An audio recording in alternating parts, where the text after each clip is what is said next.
Well, Happy New Year. Oh boy. I'm Pastor Bob Miller. Let me add my welcome to you all who are worshiping with us today. However you are connecting to worship, if you are worshiping with us live today, today is the first Sunday of 2024. Brand new year has started. In southeast Michigan, it is snowing outside. Winter has hit. Some of you are cheering, some of you are sneering, but it's a new year. And we are kicking off this new year with a 6-week exploration that we have entitled Hope for Hard Times. And we know about hard times, don't we? I mean, we're living in them. There are government leaders that are steeped in extreme and paralyzing polarization. There's presently 2 major wars that have the opportunity of involving, or at the very least, impacting the entire world. Poverty, homelessness, inequality, all are sadly still alive and well. Financial security, job security is ominous at best, and we are still reeling from the impact of a deadly pandemic. And this list doesn't even begin to touch on the more personal and intimate issues that we have impacting us.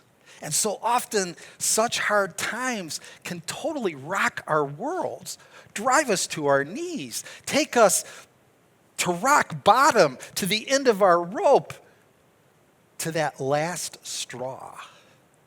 And sometimes dreams are dashed in an instant. Thing is, when we find ourselves in such a place, the weight and the complexity of the situation can make it really hard to see the issue with clarity, see opportunities that may be available to us, but most of all, see how and where God is present and working in and on our behalf. Begs the question, where do we find God when hard times hit? Can we grasp onto and maintain hope in such hard times? That, my friends, is the question, the topic that we will be exploring starting today and working our way to Lent this year. And we're going to begin this exploration by gaining insights from the lives, the actions, the perspectives of a couple of the biggest names when it comes to Old Testament prophets. One of those being so big that he appeared along with Moses in the transfiguration of Jesus. You know who I'm talking about? Elijah, which takes us back to the 9th century BC and biblically to the books of 1st and 2nd Kings, which was an extremely turbulent time in Israel's history. It follows the divinely ordained reigns of King David and his son Solomon. And the problem is that the kings that followed them began turning away from God. Well, actually, Solomon started crossing some boundaries too before the end of his reign. But also, there were polarizing differences among the people, which, when combined with some heavy-handed government policies, there was eventually a schism that led to the northern tribes separating from the southern tribes. The northern tribes being Israel in the north, and the southern being Judah in the south. And actually, there was plenty of blame to go around, with each of the 2 kingdoms ultimately abandoning the ways of God. Now, Elijah, whom God called to be a prophet, was from a place called Tishbe, located in the northern kingdom, Israel. And that's key to know because the kings of that kingdom departed more and more from God's ways. The worst of them, though, was King Ahab and his wife Jezebel, for whom there are more words in the Bible that are used to describe their wickedness than of any of the other bad guys. More than Pharaoh in Egypt, more than Judas, who betrayed Jesus.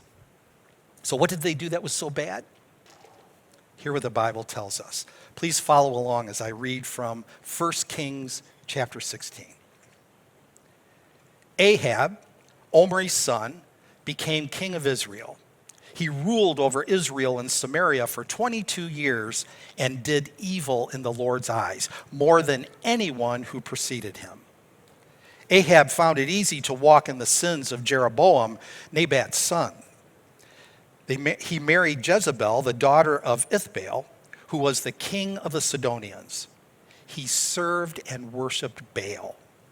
He made an altar for Baal in the Baal temple he had constructed in Samaria. Ahab also made a sacred pole and did more to anger God, the God of Israel, than any of Israel's kings who preceded him. In other words, Ahab and Jezebel embraced idol worship of false gods. Ahab built a temple for the pagan god Baal. And his wife Jezebel, well, she brought into the country a large entourage of priests and prophets of Baal and of the pagan goddess Asherah. Bottom line, they led their nation to turning away from God. So, God's exasperated. God's angry. God has gone to great lengths to guide and encourage God's beloved children toward learning, embracing, and following the ways of God, the ways that lead to life. But the people were too hardened and hell-bent on pursuing the exact opposite. So God calls upon Elijah to be a prophet, to be God's mouthpiece, effectively serve as God's direct communication link to Ahab. And the message to King Ahab is not going to like to hear. Scripture continues. Please follow along. Elijah from Tishbe, who was one of the settlers in Gilead, said to Ahab, "As surely as the Lord lives, Israel's God, the one I serve, there will be neither dew nor rain these years unless I say so." Basically, God sends Elijah in an effort to show Israel the evil of their ways and to encourage them to return to the Lord. He sends them to warn Ahab that there will be years of a catastrophic drought so severe that not even dew will form. But rather than being repentant from turning away from God, Ahab chooses to have it in for Elijah. And consequently, Elijah was in for some very hard times. And actually, that shouldn't be so surprising to us. If anyone knew of hard times, it was prophets. For they were called by God to speak words of truth against powerful people who were too hard-hearted to receive them, and against populations of people that were not at all motivated to hear them. They were called to communicate God's imploring message of course correction for both wayward people and wicked rulers. And prophets, they demonstrated courage and integrity and faith among dangerous adversaries and in hard times. They challenged people to opening their hearts and minds to understanding God's in ways that they hadn't previously considered. They called people to living faithfully. They showed people how to see God amidst their hard times, and perhaps in a way that they never had before. But such challenge, such calling, such encouragement is not always well received, especially by those whose focus is more on power and personal gain. Consequently, the life of a prophet was not always a walk in the park. The Bible relates numerous stories of prophets enduring prolonged loneliness, lack of provision, even fear for their well-being. And this was certainly the case for Elijah. But Elijah had a message to deliver for God, that God was not at all happy with Ahab, and that there was going to be a long and devastating drought that will be hard on the people, hard on Ahab's economy, and it ain't ending until God says it was ending. Now, whether it was the case of wanting to shoot the messenger or Ahab seeing Elijah as the one who is actually bringing all this devastation, as I said before, Ahab had it in for Elijah, and Elijah was in trouble. Elijah was in hard times. But the God who calls also provides. Hear what happens next. When the Lord's word came to, then the Lord's word came to Elijah. Go from here and turn east. Hide by the Cherith brook that faces the Jordan River. You can drink from the brook. I have also ordered the ravens to provide for you there. Elijah went and did just what the Lord said. He stayed by the Cherith brook that faced the Jordan River. The ravens brought bread and meat in the mornings and evenings. He drank from the Cherith brook. Basically, God sends Elijah into the wilderness where he can take care of him in its safety and its isolation. Now, I see two big takeaways here. The first, that God provided for Elijah in Elijah's hard times. It wasn't like staying at the Ritz, but Elijah was safe from Ahab's likely attempts to kill him. And as well, God provided Elijah with food and drink to sustain him. And the second takeaway involves that wilderness thing. You see, many of the biblical stories or accounts that we remember the most involve time in the wilderness, at least in some way or another. The Israelites wandering the wilderness for 40 years on their way to the promised land. King David, before becoming king, fearing for his life from an enraged King Saul. John the Baptist actually living and doing his ministry from within the wilderness. And Jesus, immediately upon his baptism, being sent into the wilderness to experience the human condition. That condition including suffering, temptation, isolation. Now here's what's the common thread among all these wilderness accounts and many others. Each wilderness experience taught what it meant to be utterly dependent on God to provide what was needed. Do you see the difference between these two takeaways? In the first, we come to understand that God can and will provide what we need. Not necessarily what we think we want, but what we would want if we possess the knowledge and the fortitude of God. But the second takeaway, the takeaway that shows the real power and positive opportunity of the wilderness, leads us to learning who we are really dependent on for life. God. But also, it leads us to learning the limitations of depending on any other than God, including ourselves.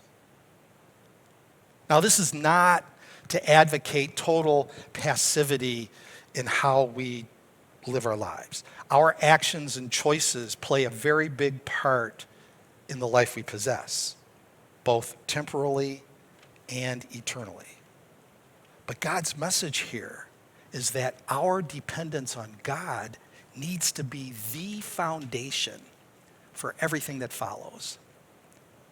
If we put dependence on ourselves or others ahead of our dependence on God, we severely limit the provision that's possible for us. We end up relying solely on our own knowledge or experience, effectively closing ourselves to the wisdom, the guidance, the strength, the courage of the one who knows our needs better than we ever could. We cut ourselves short of opportunities and possibilities that only one with divine vision can see.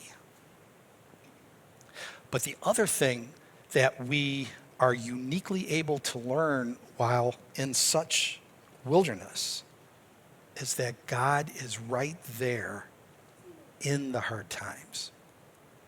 God does not leave us alone to flail in such hard times. And admittedly, when we find ourselves in such difficult or hard times, it's not always easy to see God right there with us. Pain, suffering, anxiety, fear, they all serve to cloud our vision. It's hard to see clearly when the world is beating down on you, threatening you, vaporizing your dreams right before your eyes. But God is there. And so our task is to learn that our strength, our means, will not be sufficient in and of themselves to get us through the really hard times. We need God, and we need to know God is there. God's provision may only come one day at a time, but that's enough each and every day to make the journey. And oh, by the way, that's something I know that many of you know firsthand.